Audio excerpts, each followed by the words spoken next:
Everyone, welcome to Delta Exchange. आज हम बात करने वाले हैं काफी ज्यादा इंपॉर्टेंट टॉपिक के बारे में और वो है टैक्सेशन इन क्रिप्टो डेरिवेटिव्स। आप में से बहुत सारे लोगों को डाउट्स होते हैं और क्वेश्चंस आते हैं कि आखिर डेल्टा एक्सचेंज पर बिटकॉइन में ट्रेड करने पर क्या टैक्स लगता है। So let me clear this for you कि 30% टैक्स तो बिल्कुल भी नहीं लगता।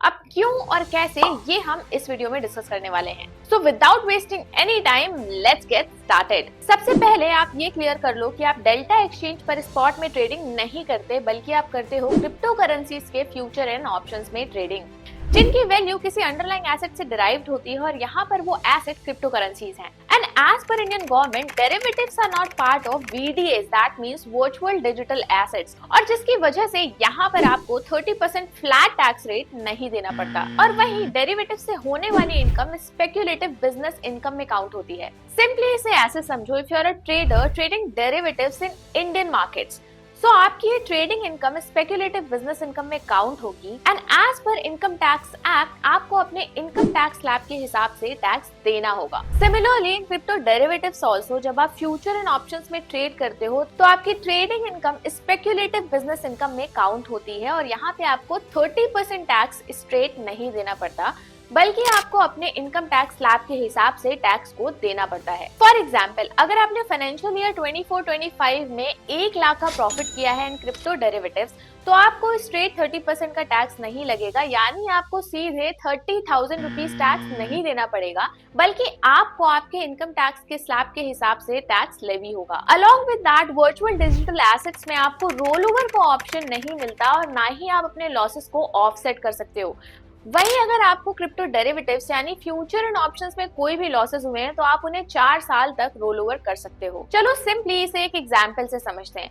फॉर एग्जाम्पल, फाइनेंशियल ईयर 24-25 में आपने 10 लाख की कैपिटल से ट्रेड किया और उस पर्टिकुलर कैपिटल पे आपको 1 लाख का प्रॉफिट हुआ। तो यहाँ पे ये तो क्लियर है कि उस प्रॉफिट पे आपको अपने इनकम टैक्स स्लैब के हिसाब से टैक्स देना पड़ेगा। But what if in financial year 24 and 25 आपको प्रॉफिट की जगह अगर 50,000 का लॉस हो जाए? तो अगर ये 50,000 का लॉस आपको होता है तो नेक्स्ट ईयर और आने वाले 4 साल तक आप इस लॉस को रोल ओवर कर सकते हो, यानी अपने आने वाले या होने वाले प्रॉफिट से इसे ऑफसेट कर सकते हो इन कमिंग फाइनेंशियल ईयर्स।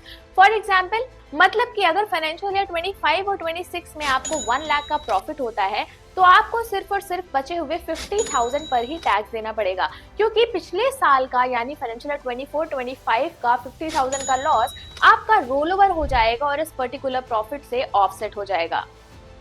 यानी 1 लाख माइनस 50,000 रिमेन्स 50,000 रुपीज। तो आपको सिर्फ टैक्स इस बचे हुए 50,000 पर ही देना पड़ेगा। तो हुई ना ये काफी इंटरेस्टिंग बात, जबकि ये सेम चीज आपको वर्चुअल डिजिटल एसेट्स में ट्रेड करने पर नहीं मिलती, आपको स्ट्रेट 30% टैक्स देना पड़ता है। तो इसी तरीके से आप अपने पैसों को स्मार्टली यूज कर सकते हो। अब चलो फटाफट कुछ इंपॉर्टेंट क्वेश्चंस के भी आंसर कर देते हैं। वीडीएस यानी वर्चुअल डिजिटल एसेट्स में ट्रेड करने पर आपको 1% का टीडीएस देना पड़ता है, तो क्या मुझे डेल्टा एक्सचेंज पर ट्रेड करने पर 1% का टीडीएस देना पड़ेगा? नहीं, ऐसा बिल्कुल भी नहीं है। अगर आप डेल्टा एक्सचेंज पर ट्रेड करते हो तो आपको 1% टीडीएस नहीं देना पड़ेगा, क्योंकि आप वीडीएस में ट्रेड नहीं कर रहे हो, आप डायरेक्टली डेरिवेटिव्स में ट्रेड कर रहे हो। और उसके साथ ही यहाँ पर सेटलमेंट आईएनआर में होती है, तो आप किसी भी क्रिप्टो टू क्रिप्टो या क्रिप्टो टू आईएनआर सेटलमेंट के लूप में नहीं हो। Number 2, crypto futures and options trading किस कैटेगरी में आती है? तो crypto futures and options trading speculative business income की कैटेगरी में आती है और यहाँ पे होने वाले आपके प्रॉफिट एंड लॉसेस को as a business income treat किया जाता है। Number 3, crypto futures and options के प्रॉफिट को इनकम टैक्स रिटर्न में कैसे रिपोर्ट करें? फ्यूचर एंड ऑप्शंस ट्रेडिंग के सारे प्रॉफिट एंड लॉसेस को ऐड, अगर आप नेट प्रॉफिट में आते हैं तो इसे बिजनेस इनकम के अंदर रिपोर्ट करें और अपने टैक्स को इनकम टैक्स स्लैब के हिसाब से भरें। नंबर 4, क्या आप डेल्टा एक्सचेंज पर हुए लॉसेस को कैरी फॉरवर्ड कर सकते हो? यस, आप डेल्टा एक्सचेंज पर हुए लॉसेस को आने वाले 4 साल तक कैरी फॉरवर्ड कर सकते हो। क्वेश्चन नंबर 1, क्या ट्रेडिंग इनकम को फाइल करते हुए प्रोफेशनल टैक्स कंसल्टेंट से कंसल्ट करना चाहिए? जी हाँ, आपको एक क्वालिफाइड टैक्स कंसल्टेंट से जरूर कंसल्ट करना चाहिए ताकि आप अच्छे से रेगुलेशंस को फॉलो कर पाएं।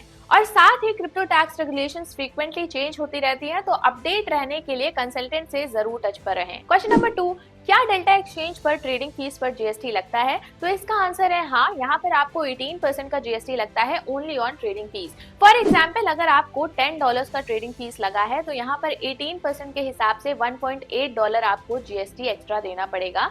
सो आपका total trading fees will be $11.8। So I hope कि आपको टैक्स से रिलेटेड काफी सारे क्वेश्चंस के डाउट इस वीडियो में क्लियर हो गए होंगे। लेकिन अगर अभी भी कोई डाउट रह रहा है तो कमेंट सेक्शन में कमेंट जरूर करना। We will try to resolve it ASAP. Video पसंद आई हो तो लाइक और शेयर करना बिल्कुल भी मत भूलना। और अगर आप रेगुलर बेसिस पे क्रिप्टो मार्केट से रिलेटेड इंफॉर्मेशन एंड न्यूज से अपडेटेड रहना चाहते हो देन डेल्टा एक्सचेंज को सब्सक्राइब करना बिल्कुल मत भूलना।